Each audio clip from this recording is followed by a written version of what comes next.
नमस्कार दोस्त। कितनी भी परेशानियां क्यों ना हो, हमेशा मुस्कुराते रहिए, क्योंकि यहाँ आपका दुख देखने वाला कोई नहीं है। और ऐसा करने से एक दिन जिंदगी भी थक जाएगी आपको परेशान कर। अकेले चलना बहुत मुश्किल होता है, बहुत ही मुश्किल होता है, लेकिन अकेले उठाया हुआ हर एक कदम आपके इरादों को मजबूत बनाता है, आपके व्यक्तित्व को निखारता है। सत्य केवल उनके लिए कड़वा होता है जो लोग झूठ पर रहने के आदी हो चुके हैं। जिंदगी में जीत के लिए जिद्द होनी चाहिए, हारने के लिए तो एक डर ही काफ़ी है। भरोसा रखें, जब आप किसी के लिए कुछ अच्छा कर रहे होते हैं तो कहीं ना कहीं आपके लिए भी कुछ ना कुछ अच्छा हो रहा होता है। दोस्तों, सही फैसला लेना काबिलियत नहीं है, फैसला लेकर उसे सही साबित करना काबिलियत। जैसे उबलते हुए और हिलते हुए पानी में परछाई सही से नहीं दिखती, वैसे ही परेशान मन में समाधान नहीं दिख सकता। शांत होकर देखिए, आपको हर एक समस्या का समाधान दिख जाएगा। संसार में कोई भी व्यक्ति सर्वगुण संपन्न नहीं होता, इसलिए कुछ कमियों को नजरअंदाज करके रिश्तों को बनाए रखें। आंखों में नींद बहुत है पर सोना नहीं है, यही सही समय है कुछ करने का। मेहनत से काम करिए। श्री कृष्ण कहते हैं कि ना किसी के अभाव में जियो और ना ही किसी के प्रभाव में जियो। यह जिंदगी आपकी है, इसे अपने स्वभाव में जियो। हमेशा याद रखें, मौन रहना एक साधना है और सोच समझकर बोलना एक कला है। जो व्यक्ति सोच समझकर बोलता है उसकी वाणी तीव्र और कठोर भले ही होती है, लेकिन वही सत्य होता है और वह व्यक्ति किसी को कभी धोखा नहीं देता। जो प्राप्त है वही पर्याप्त है। इसी एक वाक्य में जीवन के सारे सुख एक साथ सम्मिलित है। अगर आपके जीवन में कोई रोकने टोकने वाला है तो उसका एहसान मानिए, क्योंकि जिन बागों में माली नहीं होते उन बागों को उजाड़ना बहुत आसान होता है। जो लोग मन में उतर जाएं उन्हें संभाल कर रखिए, लेकिन जो मन से उतर जाएं उनसे बचकर रहिए। किसी को धोखा देकर यह मत समझिए कि आप चालाक हैं। एक बार यह सोचकर देखिए कि उस व्यक्ति का आप पर कितना विश्वास है। यह मनुष्य की फितरत है कि अगर उसकी सहायता एक बार आप ना करें तो आपके द्वारा की गई 1000 मदद को भी वह भूल जाता है। शांति बनाकर रखें, शांति से भी दुखों का अंत हो जाता है और शांत चित्त मनुष्य की बुद्धि शीघ्र ही स्थिर होकर परमात्मा से मिल जाती है। क्यों व्यर्थ की चिंता करते हो? किससे व्यर्थ में डरते हो?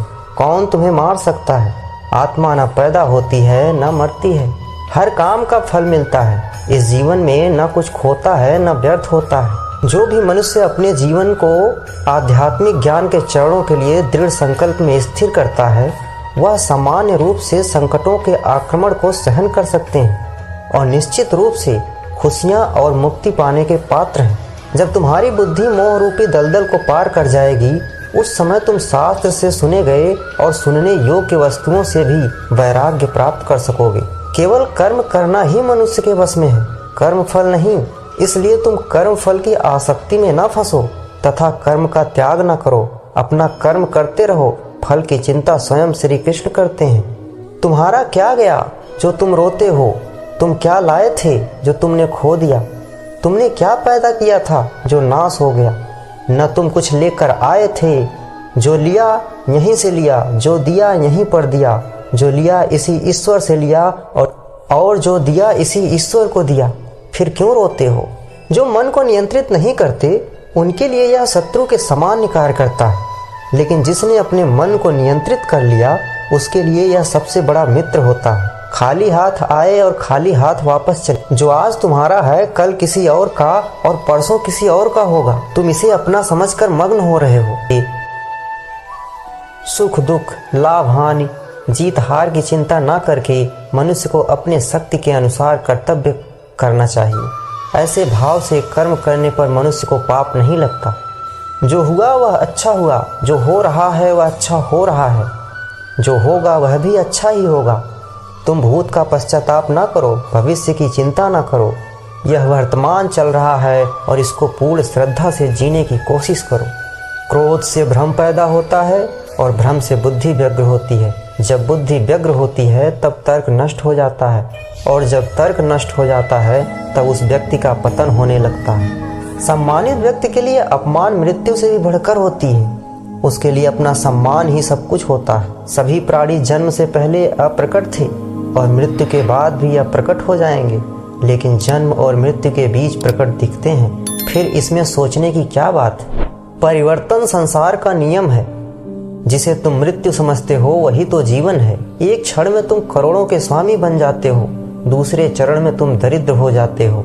यही तो जीवन है। शस्त्र आत्मा को काट नहीं सकते, अग्नि इसको जला नहीं सकती, जल इसको गीला नहीं कर सकता और वायु इसे सुखा नहीं सकता। जैसे मनुष्य अपने पुराने वस्त्रों को उतार कर दूसरे नए वस्त्र धारण करता है, वैसे ही आत्मा मृत्यु के बाद अपने पुराने शरीर को त्याग करके ही प्राप्त करती है। आत्मा न कभी जन्म लेती है और न मरती है। शरीर का नाश होने पर भी नष्ट नहीं होती। न यह शरीर तुम्हारा है न तुम शरीर के हो। यह अग्नि, जल, वायु, पृथ्वी, आकाश से मिलकर बना है और इसी में मिल जाएगा। परंतु आत्मा स्थिर है। तुम ज्ञानियों की तरह बातें करते हो, लेकिन जिनके लिए शोक नहीं करना चाहिए उनके लिए शोक करते हो। मृत या जीवित ज्ञानी किसी के लिए शोक नहीं किया करते। कर्म ही पूजा है।